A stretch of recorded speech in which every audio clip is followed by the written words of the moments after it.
Oi gente, tudo bem com vocês?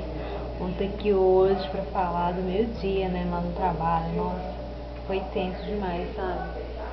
Vocês acreditam que a pessoa assim, que eu mais assim tinha uma admiração, meu amorzinho entre aspas, né?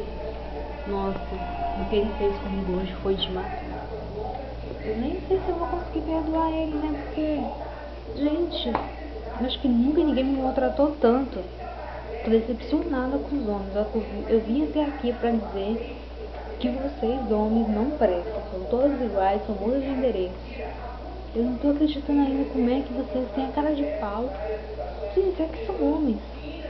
E pra mim isso não é homem, isso é ser moleque, né? Magoar uma pessoa que não te fez nada por coisas que outras pessoas fizeram com você vem descontar na gente, nós mulheres.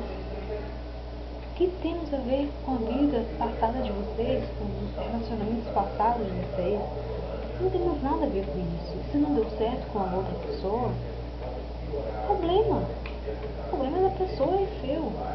A outra pessoa que entrar na sua vida não tem nada a ver. Ela não tem culpa se não deu certo. Agora você vai se vingar na pessoa, fingindo que a pessoa não tem nada a ver com isso, sendo que a pessoa só tem o melhor para te oferecer. Você acha que todo mundo é igual a essa outra pessoa? Isso é criancice. Isso não é ser homem. Isso é ser criança, imaturo. E eu, meu bem, de imaturidade basta eu. Não preciso de alguém pior que eu. O que eu aprendi é que a gente tem que andar com pessoas melhores que a gente, não com pessoas piores que a gente.